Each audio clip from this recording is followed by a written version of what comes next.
Buenos días a todos, gracias por estar aquí, sobre todo en esta mañana de domingo. Deciros que para mí es apasionante recordar cuando hace 23 años abandono mi trabajo habitual dentro de la medicina tradicional para embarcarme en una aventura que en aquel momento se llamaba medicina alternativa. La causa realmente fue un problema de salud, como algunas compañeras habéis explicado, ¿no? En mi caso, fue gracias, perteneciendo al mundo de la medicina, fue gracias a la medicina natural que me solucioné mi problema de salud y aquello despertó mi curiosidad y mi interés y bueno, lo estudié y lo incorporé en mi vida. Primero fue la acupuntura, luego fue la homeopatía y como os podéis imaginar, a lo largo de tantos años, pues todo lo que me fue llamando la atención lo fui incorporando, ¿no? Yo buscaba la panacea y no la encontré. No la encontré.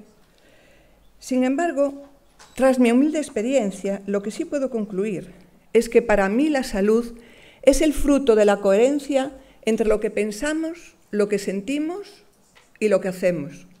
Fijaros que pensamos con el hemisferio cerebral izquierdo, que es el hemisferio de la lógica, de la razón, es el hemisferio del juicio también. Sentimos con el hemisferio cerebral derecho, que es el hemisferio de la emoción, de la intuición y de la comprensión.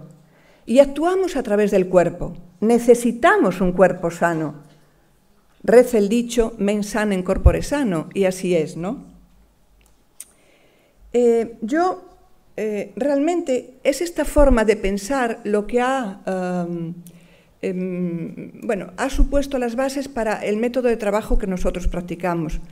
Es un método de trabajo que ha aumentado mucho la calidad de asistencia y ha disminuido el tiempo necesario para la curación, para conseguir la curación. Y este método podemos decir que da solución a la gran mayoría de problemas de salud que afrontamos en el día a día. Las personas que vienen a la consulta y que vienen a vuestras consultas, sabéis que algunas realmente solo piden un plus, lo han dicho muchos compañeros, solo piden un plus, es decir, están dentro de la medicina tradicional, están recibiendo tratamientos convencionales, estoy hablando de personas con enfermedades crónicas, degenerativas, con cáncer, y piden de nosotros algo que sume, que mejore su calidad de vida, que mejore su estado de ánimo, y ese es nuestro trabajo fundamental para ellos. Otros, sin embargo, están en mejores condiciones, pueden elegir.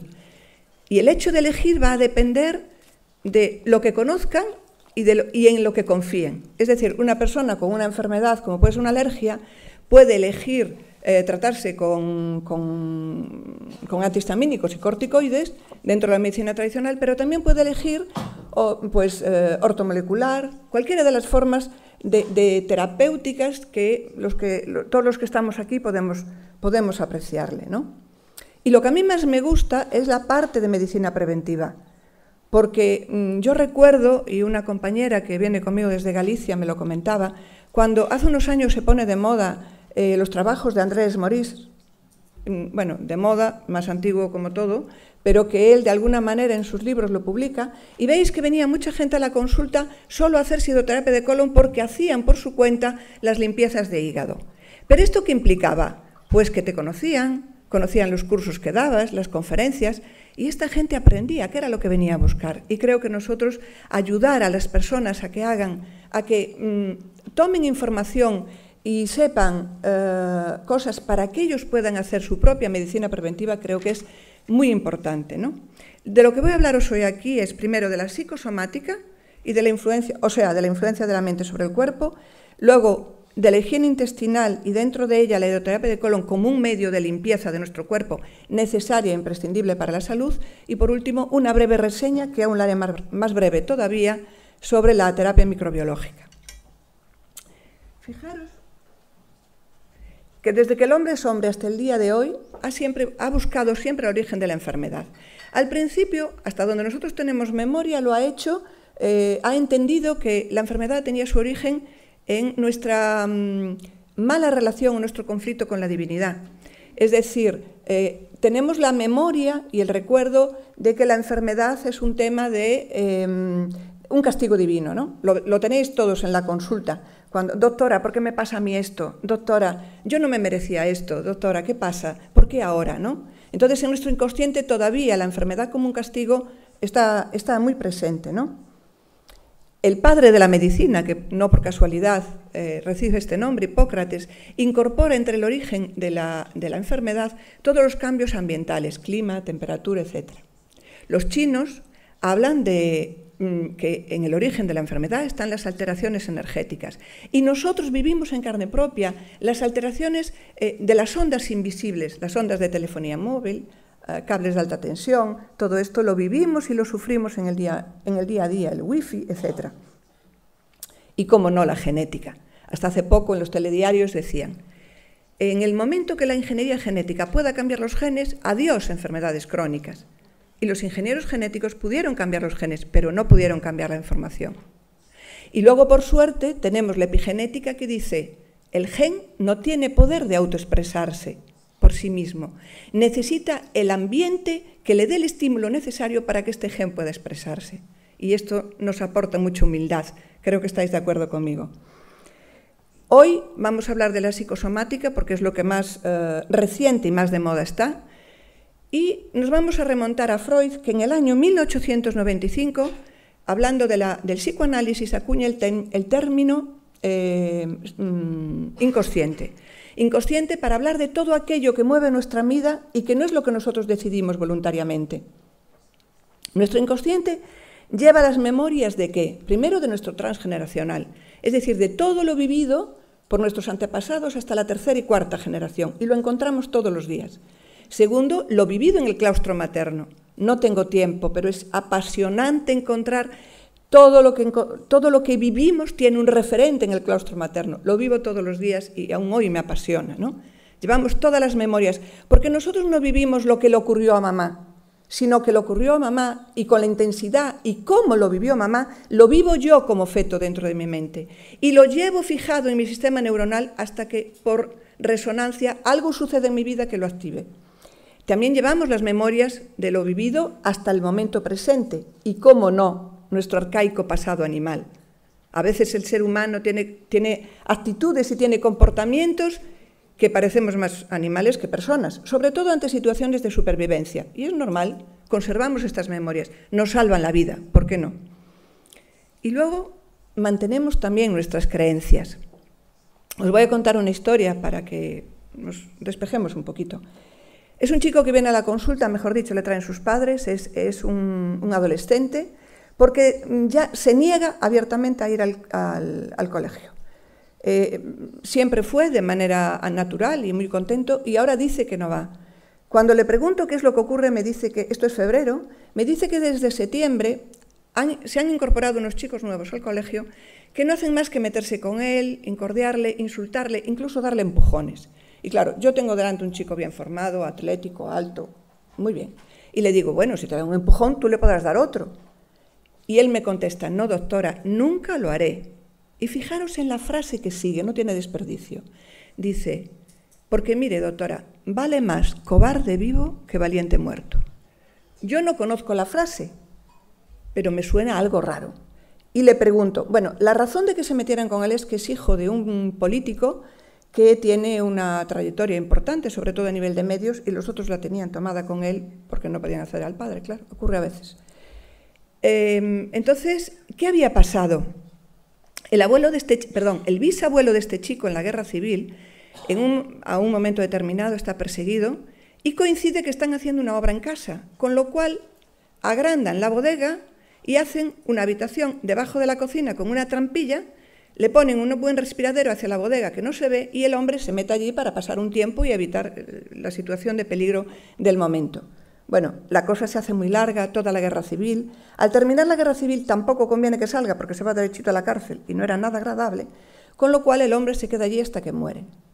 Fijaros que este chico nace el mismo día y a la misma hora que este bisabuelo y sin que los padres lo hagan conscientemente, lleva el segundo nombre, el de este bisabuelo.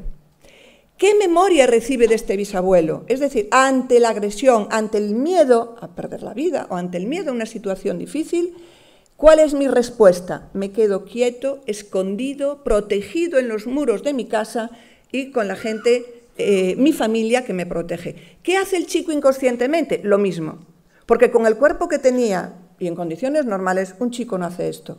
Pero lleva esa memoria, se activa y así funciona. Recordar siempre que el inconsciente siempre tiene una intención y un propósito. La intención siempre es salvar la vida y el propósito es aportarnos lo que necesitamos en el momento que necesitamos. Fijaros que digo la palabra necesitamos, no lo que me da la gana ni lo que me da gustito. Lo que el inconsciente entiende que necesitamos. Para los que no conocéis psicosomática, yo os diría que delante de una enfermedad o de una persona enferma os hagáis siempre una pregunta. También en la vida, pero bueno, aquí hablamos de enfermedades. ¿Esta enfermedad qué beneficio le aporta a esta persona? ¿O esta enfermedad de qué perjuicio le evita? Y tendréis mucha información y muy interesante. Cuando la emoción que nos genera un acontecimiento sobrepasa los límites de homeostasis, es decir, los límites tolerables con la vida, se convierte en un síntoma. Y este síntoma se puede expresar de muchas maneras. Se puede expresar, por ejemplo, en nuestra biología, porque nuestra biología explica nuestro resentir, es decir, nuestra emoción bloqueada, negada, escondida, y que está en el origen de nuestra enfermedad. Os voy a contar un caso que os va a permitir entenderlo muy bien. Es una chica que viene a la consulta a quejarse de obesidad. Dice que durante 3 años ella tiene trabaja, tiene mucho estrés y aumenta peso no en correspondencia con lo que come, porque dice que se cuida. Pero los 3 últimos meses ha dejado el trabajo, está en el paro, está sin estrés y dice que engorda muchísimo más y no lo puede entender. Cuando yo le pregunto sobre el origen de su estrés, durante esos 3 años no saco nada. Me dice que es que trabajaba mucho. Con lo cual, como habéis dicho otros compañeros, pues hay que seguir el ritmo de la persona y así hacemos. Entonces le prescribo una hidroterapia de colon. Mi enfermera me cuenta que cuando le está haciendo la hidroterapia de colon, entra agua y sale agua, nada más. Nosotros tenemos el principio de que las personas cuando están haciendo la hidroterapia de colon hablen, le facilitamos que hablen, de lo que sea, de lo que ellos quieren, pero que hablen. Entonces, a un momento esta chica empieza a hablar y sale por casualidad la palabra acoso. Y dice mi enfermera, mire doctora, en el momento que ella dice la palabra acoso, es como si sacas la trampilla de una presa y todo sale a borbotones. E hizo una hidroterapia de colon genial. Bueno, yo me tomo el dato y digo, ¿me servirá de algo? Pero cuando la paciente llega a la consulta, nada más llegar y sentarse, me da las gracias por la hidroterapia de colon y me dice, doctora, qué equivocada estaba. Mis tripas me han hablado. A través de la hidroterapia de colon me han hablado y me han dicho que estaba muy equivocada. Fíjese, yo durante esos 3 años tenía un jefe que me acosaba y yo entendía que callándome era la mejor manera para tener mi seguridad. Y así hacía. Pero cuando he visto lo que ha salido por el tubo y cuando he visto lo bien que me he sentido después, me di cuenta que me estaba intoxicando, me estaba pudriendo por dentro. Y esto son palabras de ella. Me estaba pudriendo por dentro. Entonces le doy las gracias por haberlo hecho. Ahora lo entiendo. Y entonces me hace la siguiente pregunta y me dice, bueno, yo entiendo que engordara esos 3 años. Lo que no entiendo es por qué sigo engordando y más. Se lo pude explicar. ¿Por qué? Porque el tiempo que ella estuvo en el estrés del trabajo, veía a su jefe media hora al día. Su inconsciente tenía que estar en una alerta total media hora al día, con la repercusión, que sabéis que la obesidad es una forma de protegernos, ¿no? Pero cuando ella deja el trabajo, que por cierto lo dejó sin decir nada a nadie, sin dar explicaciones, sin nada, con lo cual se fue sin liquidación, sin cobrar el paro, sin una carta de recomendación, sin nada, y claro, no encontraba trabajo. ¿Cuántas horas estaba el depredador, o sea, ese jefe para ella, en su cabeza? Las 24 horas del día. Por lo tanto, su inconsciente respondía a esta información. El inconsciente no diferencia lo real de lo imaginario. Y esto que para nosotros en consulta es genial, porque nos permite hacer muchísima terapia a través de PNL, de hipnosis, de lo que todos conocéis, también es verdad que si no lo tenemos en cuenta, nos puede generar muchísima enfermedad. Aquí lo podéis ver en este sencillo ejemplo, ¿no?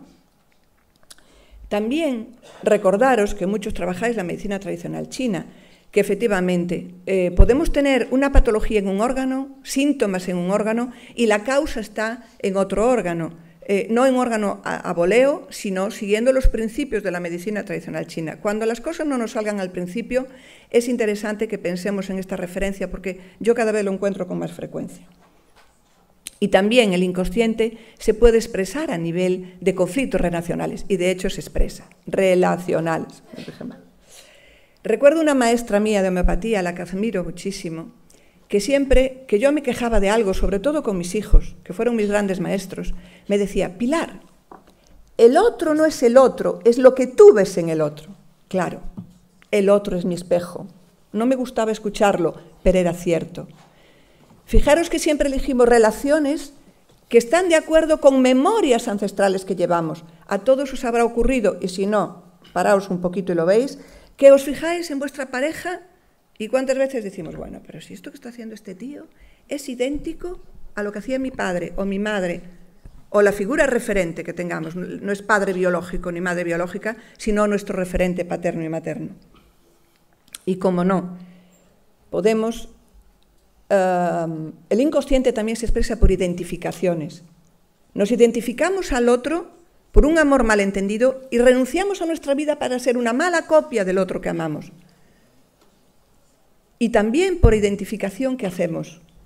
Lo que sufre el otro lo materializamos en nuestro cuerpo. ¿Y quién hace esto continuamente? Los bebés y los niños. Toda la patología que tenemos de bebé en la consulta es el conflicto familiar, lo sabemos y es así. En casa hay follones, hay broncas, hay enfados, el niño viene con tos, con bronquitis. Yo hace mucho tiempo, para mí, los estreñimientos de los bebés y de los niños realmente me daba sufrimiento, porque lo tratábamos con homeopatía e iba bien, pero era muy largo el tratamiento y muy costoso la alimentación, era todo difícil. Desde que tratamos a la madre, sobre todo trabajamos con ella, con psicosomática, el periodo del embarazo de este niño, de este bebé, podemos decir que no puedo decir un 100% de curación, porque no puedo, porque es antinatural, pero os puedo decir un 99%, 99,9%. Estamos encantados con esto.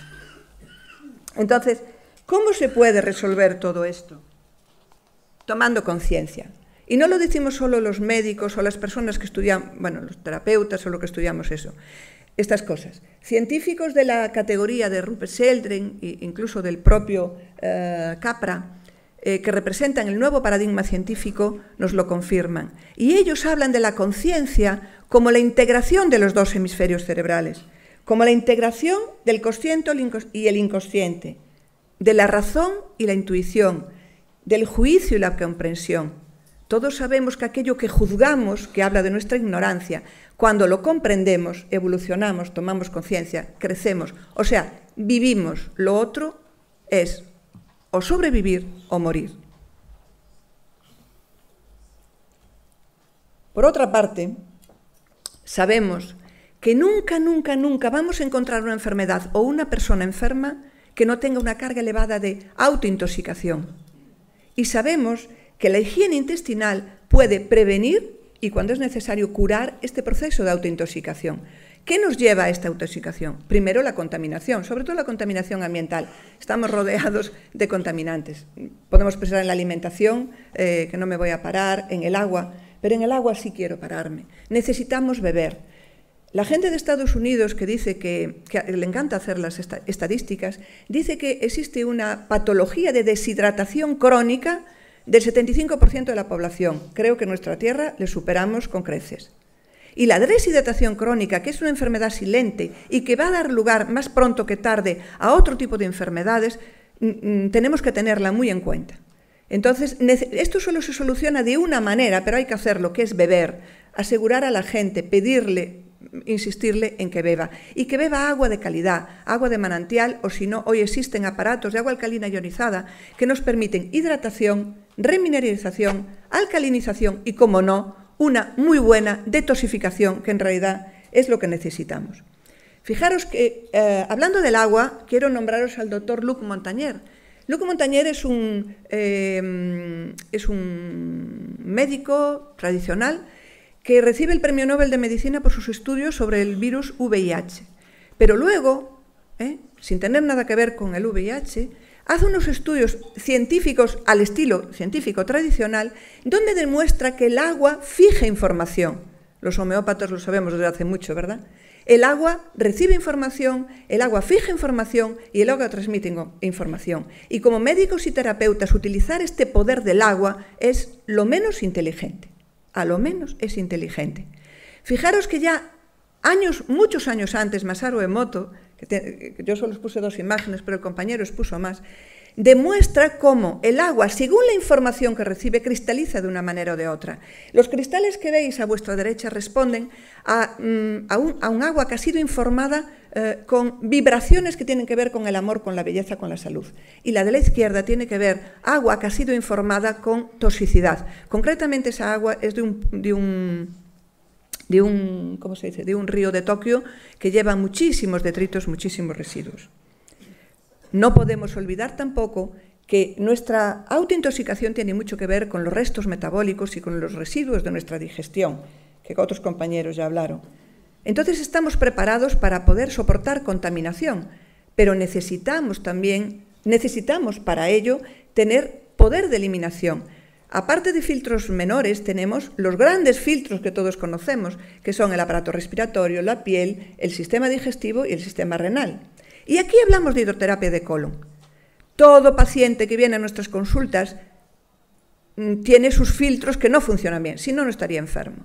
Si nosotros a través de la hidroterapia de colon tenemos el poder para limpiar uno de estos filtros, por lo menos el que más cantidad de toxinas puede eliminar, creo que es inteligente que lo usemos.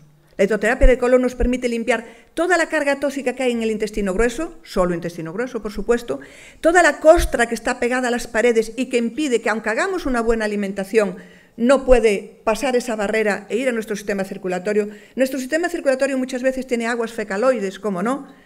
Y sobre todo también puede limpiar todos los patógenos y todos los parásitos que segregan sustancias como indoles, fenoles, escatoles, que van a nuestro sistema circulatorio tranquilamente, que van a nuestro hígado y nuestro hígado tiene que metabolizar. Y a veces nos volvemos locos con los dolores de cabeza de la gente y la verdad, ahí está el origen de muchos de los dolores de cabeza que nos presenta el personal, ¿no? Y no nos podemos olvidar, como dijeron otros compañeros, del sistema nervioso autónomo. El sistema nervioso autónomo tiene 2 ramas, simpático y parasimpático. El simpático comanda la actividad, el estrés, el estar en funcionamiento, el estar en el día. Y el parasimpático vago comanda la relajación, la tranquilidad, el sueño. ¿Vale? Solo deciros que es imposible hacer una buena hidroterapia de colon si no está en actividad nuestro sistema nervioso parasimpático. Lo que sí os recomiendo, cuando tengáis, los que todavía no comprasteis la máquina, es que para hacer la hidroterapia de colon tengamos un lugar tranquilo, relajado, que no entre la enfermera a buscar el agua oxigenada o el otro que se le olvidó el fonendo. Un lugar tranquilo, relajado, la música nos puede ayudar, las imágenes nos pueden ayudar. Una persona que lo haga con una voz armoniosa, con unas manos calientes, con una sonrisa y con una disposición que haga que la persona se relaje. ¿Por qué le decimos hablar? Porque cuando habla deja su rollo, entra en parasimpático y aquí es donde se hace una buena, muy buena hidroterapia de colon. Efectivamente, creo que estamos en un momento en que ha aumentado el interés por la salud y la medicina natural y creo que es nuestro momento para aprovecharlo y ejecutarlo. La función médica y terapéutica es prevenir y sobre todo curar. Pero a mí me llama la atención una cosa. ¿De qué manera se ha hecho esta curación a lo largo de los años? Y veis que todo fue dependiendo del pensamiento científico del momento. O sea, desde Hipócrates, 400 años antes de Cristo, hasta mediados del siglo XIX, la medicina era fundamentalmente, como nosotros estamos muy de acuerdo, derivativa y depurativa. ¿Por qué? Porque realmente estábamos hablando de una medicina donde creíamos que la patología primera estaba en los fluidos, era una alteración humoral. Es a mediados del siglo XIX que Virchow crea la teoría celular, donde entendían que la patología estaba en la célula. toda la medicina se dirige a célula, tejidos y órganos. Pero un siglo después, es el doctor no, que es fisiólogo y científico, Alfred Pfinger, que habla del sistema básico de regulación. En realidad, ¿de qué habla? Del tejido intersticial. Y como tal, sabéis que es un tejido que cohesiona, une y comunica todo el resto de nuestro cuerpo. Y es un tejido donde, en primer lugar, depositamos nuestras toxinas. O sea que tenemos que volverle a dar importancia a la medicina derivativa.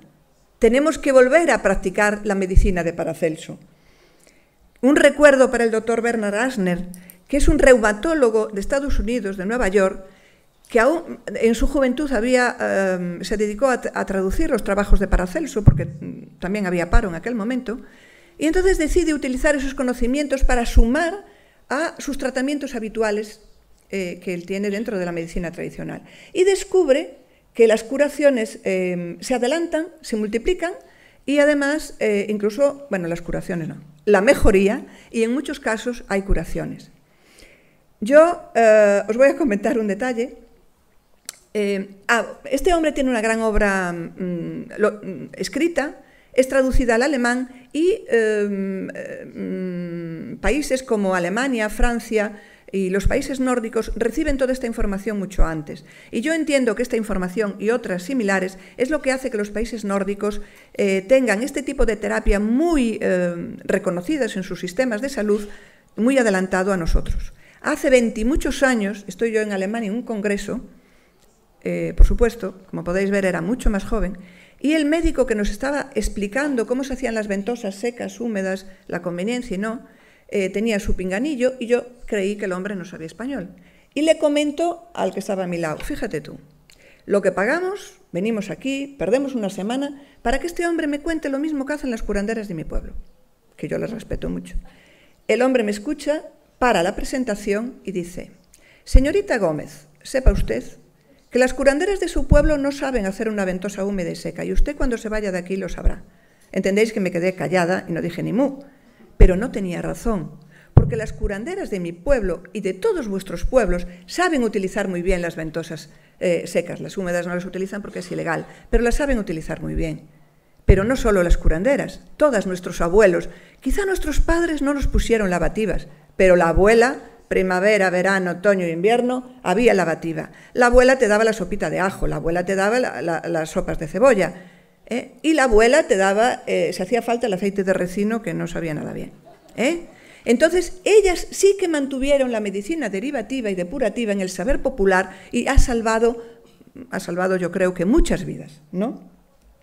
Entonces, solo un recuerdo para el doctor Reckeve, fundador de la homotopsicología, que decía que la enfermedad es la expresión de la biología en su intento de eliminar toxinas, y es en este intento que tenemos fiebre, inflamación, dolor, edema, fístulas, lo que sea, ¿no? Sabemos que una buena salud es lo más valioso que uno puede tener. Solamente lo recordamos cuando la perdemos, pero es así.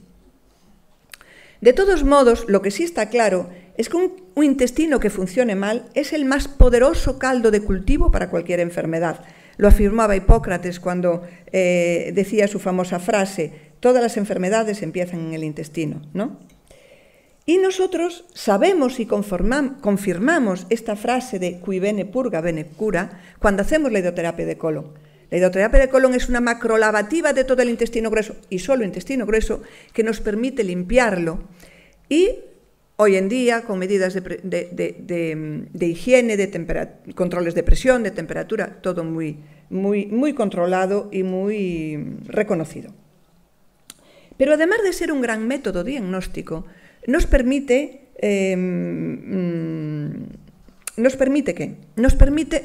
además de ser un buen método terapéutico, es un gran método diagnóstico, porque a través del visor podemos ver alimentos que no han sido digeridos, podemos ver, podemos apreciar los gases y, como no, cuerpos extraños. Entonces, para que os extendáis un poquito, os cuento cómo yo he comprado mi primera hidroterapia de colon, porque no es la primera, claro.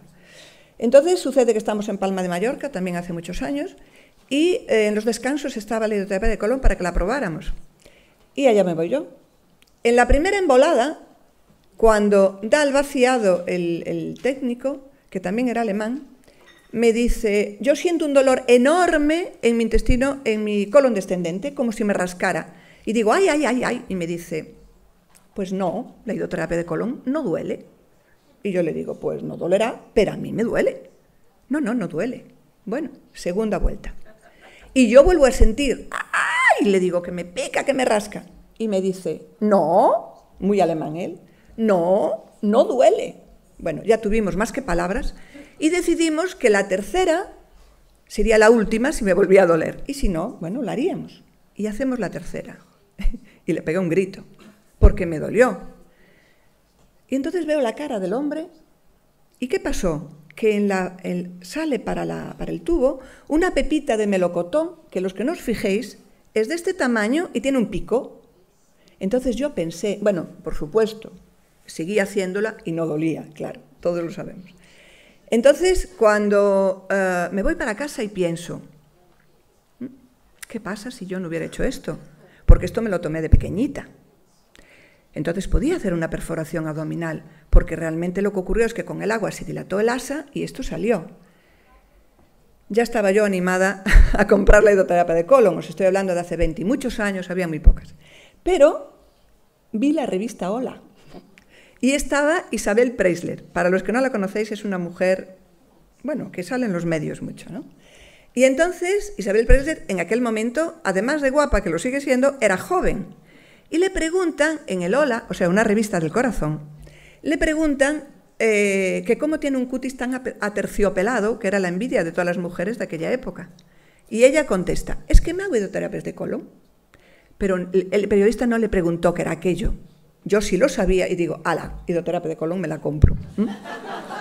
Y estoy muy contenta de haberlo hecho, me ha ayudado mucho, ¿no? Bien. También sabemos que, y no os voy a explicar más, imprescindible, sobre todo en problemas de estreñimiento, lo han dicho compañeros, que favorece el drenaje linfático. Antes de diagnósticos por imagen, es muy importante, antes de enema opaco, o otro tipo de pruebas de imagen, y también, como no, en los preoperatorios. Había unas monjitas en un sanatorio privado de Santiago que ellas se fijaban mucho y me decían, doctora, ¿nos va a decir un día por qué sus pacientes tienen tan buen posoperatorio? Y este era el secreto, no era otro. Bien, ahora os diré algo que hago yo y que los que os pueda valer aprovecharlo. Sabéis que la máquina de hidroterapia de colon tiene una válvula para sacar muestra. Entonces yo, en tiempos, me compro una pequeña centrífuga y una estufa de cultivo. Tomo la muestra, la centrifugamos, lo ponemos en un porta y a través del microscopio que tengo para otras cosas, veo la gota, veo el porta y puedo ver si hay parásitos a nivel microscópico. También ponemos unas gotas en una placa de agar y va a la estufa y en 48-72 horas sabemos si hay crecimiento de cándidas o de hongos. Con lo cual es una cosa muy rápida, poco costosa para el paciente y para nosotros y nos ayuda de manera importante. En 1931 es el doctor Otto Warburg que recibe el Premio Nobel de Medicina, pero lo importante para mí es por qué se lo dan. Y se lo dan porque él demuestra que en todas las formas de cáncer, sin excepción, hay un estado de acidosis y de hipoxia. ¿Y qué pasa? ¿Es solo en el crecimiento de la célula cancerosa y en la aparición de la célula cancerosa? No, con los gérmenes ocurre lo mismo. Todos sabéis que si no hay suciedad, si no hay acidez, no pueden crecer ni siquiera las moscas.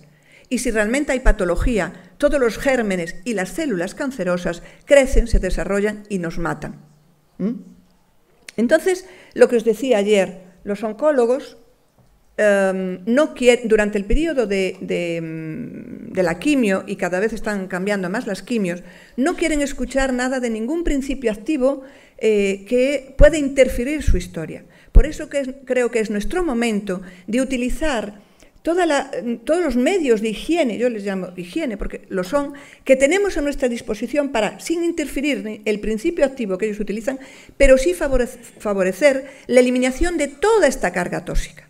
Y como os decía ayer, no me extiendo más, durante este tiempo nosotros lo que hacemos es hidroterapia de colon, claro, a una frecuencia muy superior a la habitual, cambio en el hábito de alimentación, que, repito, no es el tema aquí, pero por favor es fundamental, agua alcalina ionizada, arcilla, tenéis los medios de higiene que nos permiten pasar este periodo y luego haremos lo que podamos, lo que el enfermo esté dispuesto, porque se cansan muchísimo. A un enfermo con cáncer, sumarle muchísimas terapias es un atraso porque se cansan y se van. Y es lógico, porque además de lo que ellos tienen que soportar, está que la familia les apoye, les refuerce, les ayude, o muchas veces tienen que tratar su cáncer y sobre todo con una medicina natural en contra de la opinión de algunos de casa. Vale, por falta de tiempo no hablo más de esto, pero creo que todos estamos de acuerdo. Es a mediados del siglo XIX que Louis Pasteur y Robert Koch hablan de los microbios como causa de enfermedad. Sin embargo, a mediados del siglo XX, los hermanos Ruch hablan de los microbios como nuestro sistema de defensa. En realidad no están hablando de los mismos microbios. Los primeros hablan de microbios patógenos, fuente de enfermedad, y los segundos hablan de nuestro sistema de defensa. Hablan de la microflora biológica. Hablar de terapia microbiológica es hablar de terapia microbiológica es hablar de curación con bacterias, es tratar a los seres humanos con bacterias fisiológicas. Sabemos que somos un macroorganismo formado por millones de células, pero por muchos más microorganismos. Entonces podemos decir que somos un macroorganismo gobernado o dirigido por los microorganismos que hospedamos. O sea que aprendamos de ellos, respetémoslos. Gracias. Sabemos que hoy en día, que estamos en la era de los antibióticos disminuyen mucho nuestra capacidad de defensa. Sabemos que desde hace 20 años no se ha generado ningún principio activo más dentro de los antibióticos. Y también, en este momento, muchísimas enfermedades no podemos tratarlas con antibióticos y muchísimos gérmenes no responden a los antibióticos conocidos.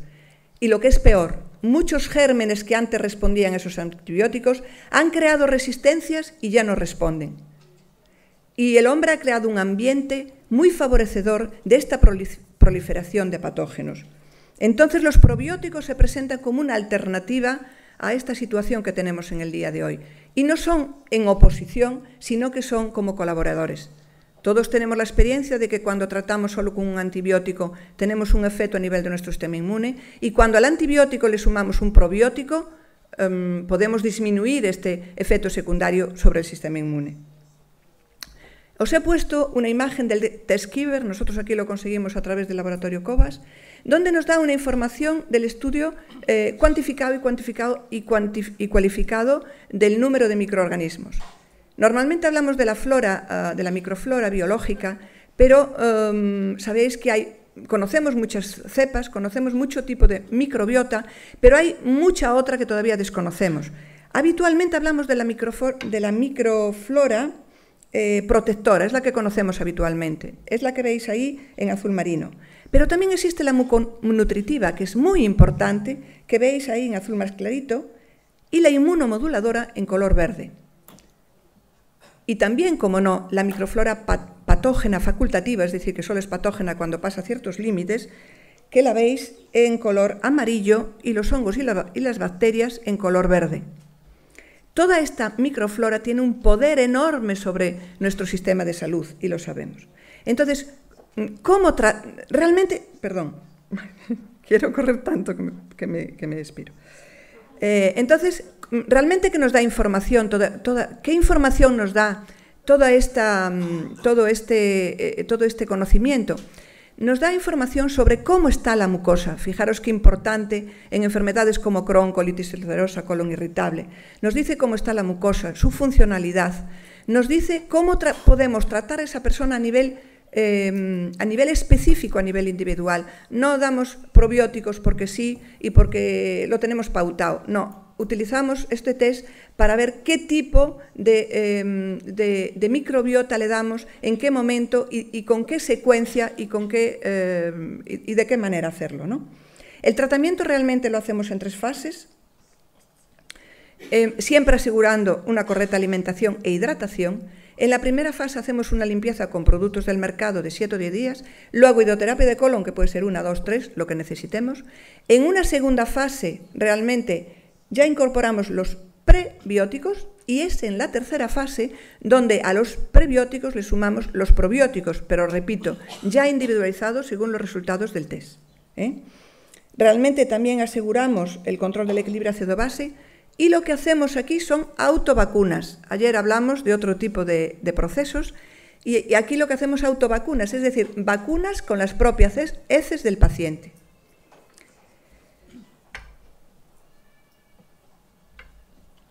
Ay, perdón. Bien. Recordemos que hasta el día de hoy el dogma dominante era monocausal y lineal, es decir, un germen, un antibiótico, una enfermedad, un tratamiento. Hoy el pensamiento es complejo y plural.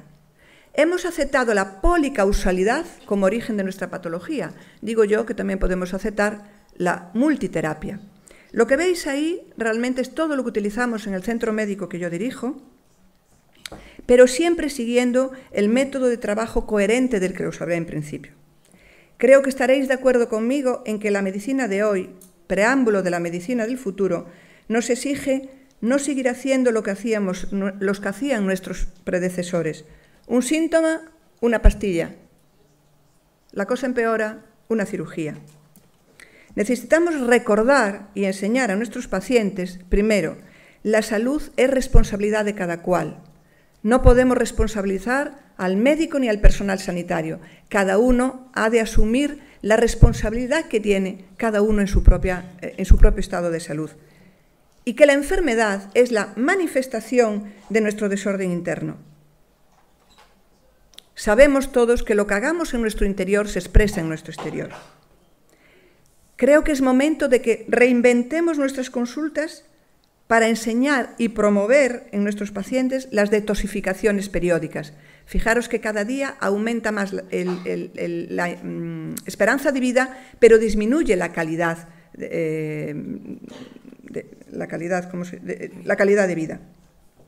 Por eso necesitamos, repito, hacer detoxificaciones periódicas y asegurar hábitos de vida saludables. Alimentación, hidratación, dormir, hacer ejercicio y, como no, gestionar nuestras emociones. Ya decía el oráculo de Delfos, hombre, conócete a ti mismo.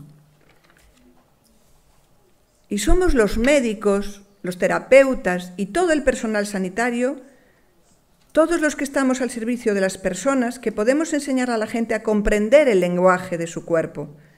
La persona ha de saber qué me quiere decir a mí esta enfermedad.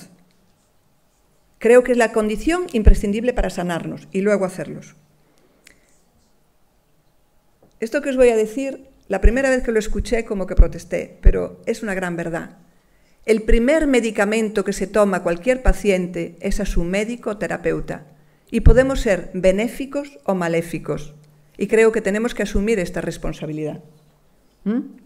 La buena noticia es que hay mucho por hacer y os invito a que os comprometamos en ello. Solo un cuento. Mandan a 2 vendedores de zapatos a la selva.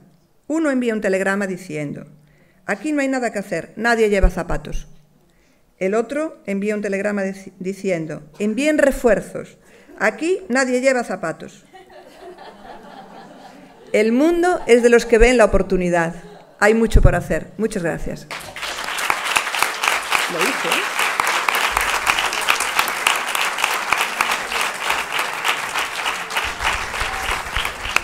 Bueno. Turno de preguntas. Nos da tiempo a 2, más o menos. Hola, buenos días. Quería preguntarle, porque se ha enfocado todos los tratamientos de hidroterapia como una terapia generalizada, pero en la propia patología intestinal, ¿en qué casos no sería muy indicado realizarla? Está bien tu pregunta. A ver. Sí, creo que dejé claro que realmente nosotros no utilizamos solo la hidroterapia de colon para patología digestiva, sino que realmente la utilizamos para casi todo. Porque yo he descubierto una cosa. Voy a aprovechar tu pregunta para algo que me viene a la mente. Mira, he descubierto que, por ejemplo, cuando tratas un tema de... esto es un caso concreto mío, ¿no? No, muchos casos concretos, sobre todo de procesos obsesivos. Procesos obsesivos que con psicosomática, con técnicas múltiples psicológicas o mentales, no conseguía resolverlas, descubrí que cuando le podía hacer hidroterapia de colon cambiaba todo el sistema. La persona se colocaba de otra manera y yo podía trabajar ya de otra manera esa persona. Entonces, decirte que aunque el síntoma por el que viene la persona no sea digestivo, hay un origen digestivo. Y no te digo ya si trabajamos con parásitos o con gérmenes, porque yo cuando tengo una persona con parásitos le digo, ¿qué te está parasitando? ¿O qué estás permitiendo que te parasite? Y dicho esto, realmente nosotros trabajamos mucha patología digestiva. Cuando digo esto me refiero a que viene mucha gente a la consulta ya diciendo, tengo un problema de estómago, tengo un problema de intestino, tengo un problema de cándidas, tengo un problema de parásitos, ya vienen con este diagnóstico y les tratamos. Entonces, la indicación para patología digestiva es siempre que no esté contraindicado. ¿Qué quiero decir con esto? Siempre necesitamos limpiar este intestino, salvo que tengamos una contraindicación, y hay muchas, porque hay una operación cercana, porque hay una fístula anal, porque hay, por ejemplo, en un colon irritable, por supuesto, bueno, no, en el momento que viene, con su estrés, con su crisis aguda, no lo hago, Espero a que esté más relajado, más tranquilo y luego lo hago. En la crisis no lo hago. Un colon irritable, un Crohn, una colitis ulcerosa, en momentos agudos ni le tocas. Es solo cuando ya está recuperado, cuando está en condiciones que sí tratamos a esta gente con la hidroterapia de colon. Es decir, somos muy cuidadosos en cuando la utilizamos, no tenemos prisa, porque siempre está ahí y la persona va escuchando y se va tranquilizando y se lo vamos a hacer, eso está clarísimo. La gente, a ver, los hombres tienen más cosa que las mujeres, le explicamos perfectamente cómo es y no tenemos ningún problema con el tema. Entonces, en patología, bueno, claro, por ejemplo, ya, en temas de hígado, en temas de páncreas, es una obligación hacer hidroterapia de colon. Pero más que en qué patología lo hacemos sería en qué situación tiene que estar el paciente para hacérsela. Siempre pensamos en ella porque nos ayuda muchísimo, porque nos adelanta la terapia, porque nos va a facilitar el éxito. Es decir, al paciente le va a ayudarnos muchísimo, pero a nosotros, que no se dijo aquí, también porque aceleramos el tiempo de curación. ¿Entiendes? Entonces nosotros la utilizamos generalmente como un apoyo, como otros que habláis aquí de hacer un masaje, nosotros la utilizamos muy a menudo de esta manera. Ahora, en el momento agudo, no. Por ejemplo, en un cáncer que le van a hacer cirugía, que le han hecho la quimio, que aprovechamos ese tiempo que tenemos justito para hacer hidroterapia de colon todo lo que podamos. Porque sabemos que luego no lo vamos a poder hacer durante 1 año o 2. O sea, una persona que está irradiando el abdomen, sabemos que no podemos. Y entonces la hacemos antes, o nos apañamos, nos adaptamos a la necesidad, pero en nuestra mente está la conveniencia y el buen resultado que obtenemos a nivel de patología haciendo la hidroterapia de colon. Y haciéndola de la manera que lo hacemos, como os dije yo. ¿Sí? Última pregunta. Estaba ahí antes. Si es corta. Perdona, una pregunta muy breve. Las autovacunas que has comentado al final, ¿las preparas tú? No, es tema de laboratorio, no. Vale. De hecho, ellos dicen que será la medicina del futuro, pero está muy en experimentación. Yo, bueno, escuché ayer cosas de gente que se tomaba las heces de no sé quién y tal, bueno, perdón, un poco fuerte. Pero las autovacunas sí lo comprendo, como hicimos autovacunas con orina, con estas cosas, sí entiendo que funcionan bien. ¿Las encargas a algún laboratorio? Sí, es el laboratorio Covas que te las o sea, tú le envías las heces. Yo trabajo con él y me ha llamado la atención. Sí, Lola lo explica bien, Lola lo hace. Gracias. Vale. Una última pregunta muy rápida. Hola, buenas tardes. Venimos de México y quería preguntarle y si nos pudiera compartir un poco de cuál es. Nosotros lo hemos hecho en México de manera muy empírica, trabajando con pacientes con cáncer y efectivamente aprovechando esos momentos, esos periodos de antes de la cirugía y antes de que los radien, en algunos casos cuando llevan radiación o cuando están en quimio, les hemos hecho hidroterapia de colon y hemos visto que la respuesta del cuerpo es mucho menos violenta. Mi pregunta es, ¿qué tanto beneficia que estos pacientes aprovechen el tratamiento? Porque yo me he encontrado con opiniones encontradas. Un oncólogo sí apoya la hidroterapia de colon y me manda a sus pacientes. Otro dice no, porque interfiere en el tratamiento y entonces la quimio no va a tener el mismo efecto en el paciente. Me gustaría que nos compartieras en tu experiencia cómo es esto. A ver, yo entiendo que un principio activo, como puede ser una vitamina, una enzima, yo entiendo que el miedo a que interfiera con la sustancia química quimio, lo puedo entender. La hidroterapia de colon, a ver, es que esto se graba y puede salir en público y me meto en un apuro, vamos a ver.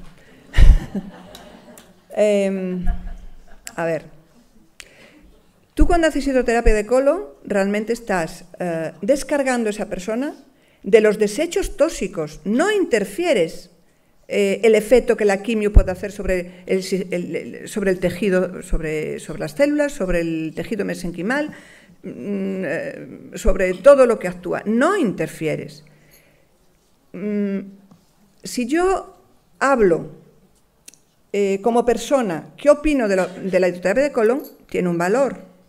Si yo hablo como médico sin saber de la hidroterapia de colon, debería tener el valor de una persona. Es decir, no por ser médico tengo un conocimiento extensivo de algo que no estudié, que no miré y que no practiqué, ¿no? ¡Claro! Esto es así. ¿Entiendes? Entonces, Pilar, discúlpame. hay cosas... Pilar, el 90% de los médicos que critican, ninguno sabe lo que es. Que eso es lo triste. Los que hablan, cuando les preguntas, no saben lo que es. Sí, estoy de acuerdo. Ese es el problema. No, estoy de acuerdo. O saben lo que es, pero lo ven, como decimos aquí, todo depende de cómo lo mires. Bueno, pues se mira de una manera que no es la correcta. Entonces, la gente tendría que tener claro, a ver, yo entiendo que en la mente de las personas, la bata blanca, el médico, se le escucha y se le atiende porque también da seguridad. Es decir, tú pones en esa persona tu confianza y muchas veces como enfermo lo necesitas. Y es nuestra posición soportar esta responsabilidad, ¿vale? Entonces yo entiendo que si a una persona un bata blanca le dice una cosa y otro bata blanca le dice otra, y no te digo un terapeuta le dice otra, para ellos es terrible. Y creo que lo primero es el respeto al paciente, a la persona que en ese momento, que mira, el nombre de impaciente, como dijo un compañero, me parece que queda muy bien.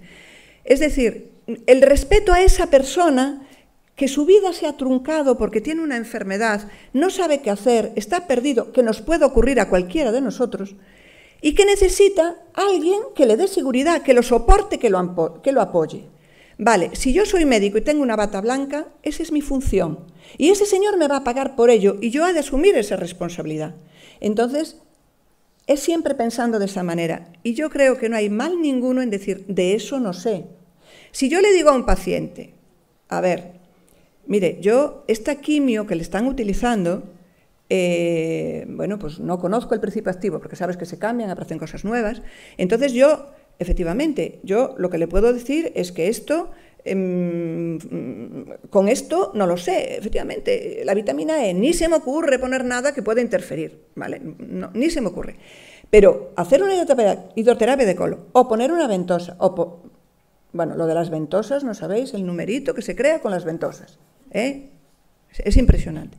Pero me refería a poner una cataplasma de arcilla o cosas así. Es decir, yo creo que donde tenemos que gastar la tinta es que el paciente entienda la situación que tiene, que pensamos en él y para él, que estamos para ayudarle y tenemos que tener el conocimiento suficiente para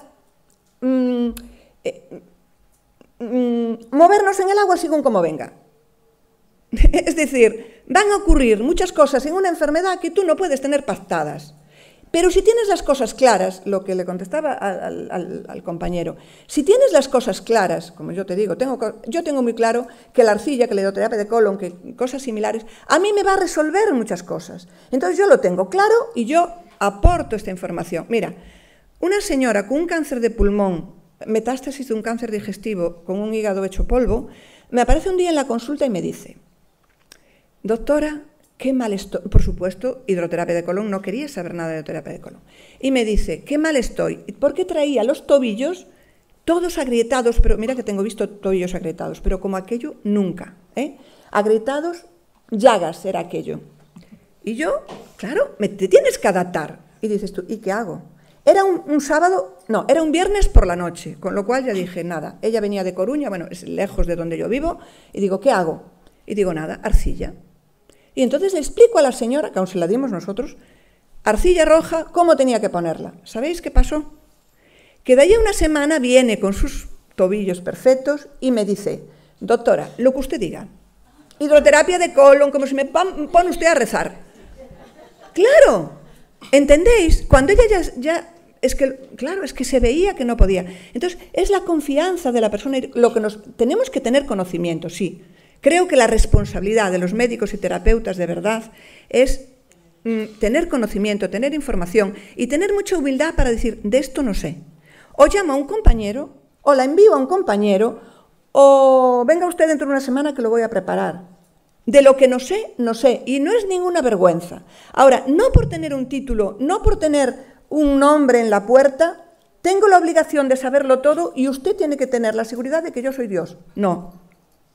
Soy humano, ya es mucho, ¿eh? Soy un poco divino, no, soy muy divino, pero bueno. ¿Entendéis lo que os quiero decir? Este es fundamentalmente el tema, para mí. Como estáis relajados, creo que me podéis hacer otra pregunta. Gracias, Pilar.